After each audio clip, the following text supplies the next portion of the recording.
So this is the recipe that I use as a guide. Just like straight off the rip there, I'm already using more ice cubes than what he normally suggests to use. If you're using a regular ice tray, I would usually use 5 regular little ice cubes here. And I went with a lot more. I wanted it to be colder and have a bit more of a, body, because sometimes it comes out a little bit watery for me. But I did not have that problem this time. I had the opposite. It was too cold for me. Yeah, a whole sprig of mint. It's isn't bad. You can definitely taste when it's not there, and it's not bad that it's in there. Now the allulose is going in. I did not count what I put in there, but I'm guessing that's about, each one of those little spoons is half a teaspoon, so that's 2 teaspoons worth. So I followed the recipe without meaning to at that point. That felt like it was enough. Oh yes, the glorious ginger cubes. Okay. And with these go in pretty quick and easy. Each one of those are equivalent to a teaspoon of ginger. I'm gonna pop in 4 here. 4 nice, delicious, glorious ginger cubes.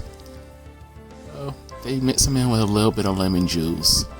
And something else as well, but they're really good for cooking with or just putting into smoothies like this. Now it's time to prep for the frozen avocados that I'm gonna use.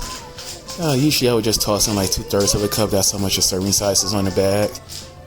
And I was like, the bag is almost empty. Let me just dump it all in, and that would just barely be it anyway. So that weight measurement in there is wrong. I got 96, at least for this time. So that's close to double what I showed on the actual recipe, and that should probably be what I list as being normal.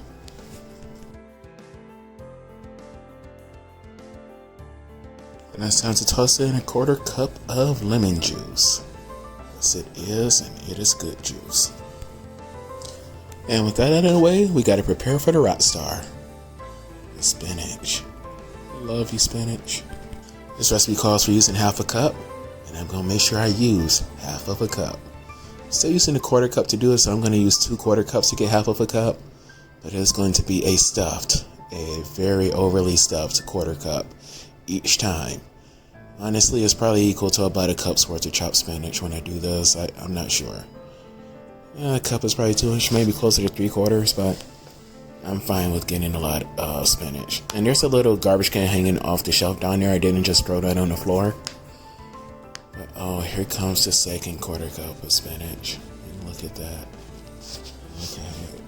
Oh my god, yes. Yes. Yes.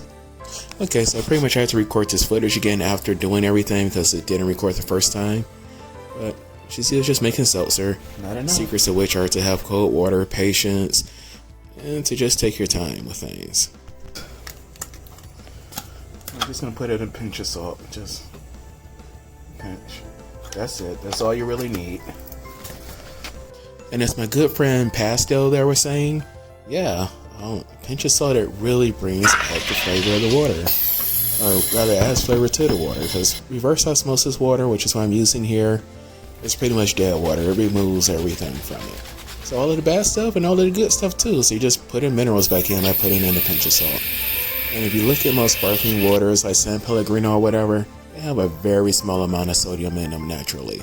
So you do it in a small level here and you don't have to worry about it too much. It get a very similar taste. I'm really loving it. But look at me. I mean, we have other footage that's been playing here for a moment. Pretty much, I am mixing together the entire thing now, with the exception of the crunchy water. That's because it would be dang near impossible to mix it if I had the crunchy water in there right now. So I'm just getting everything else together, and the crunchy water will be added once everything else is blended together pretty well. And here comes the red-headed stepchild, or rather the Meg Griffin of this whole deal. The crunchy water. Some people like to call it lettuce. They have different types. I don't care for it. I don't put this in my salads.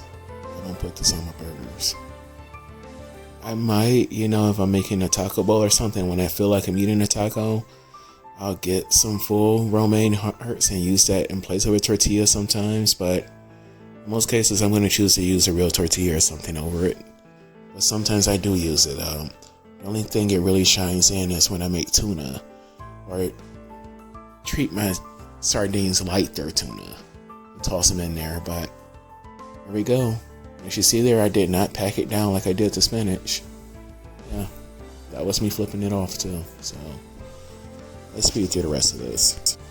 Yeah, so I've dreamt of replacing the crunchy water with arugula or something else, but I'm not brave enough to try replacing it with arugula, because while I like eating it, I don't think I like juicing it at all. Okay, now let's drink this little monstrosity. Let me go. Oh, yeah. Oh. I'm good now. Okay. It definitely was not as sweet as it normally is, but that's because I use allulose instead of stevia. Still, not bad at all, though. That's it, folks. Thanks again for tuning in. God bless you all. Have a great day. Bye-bye.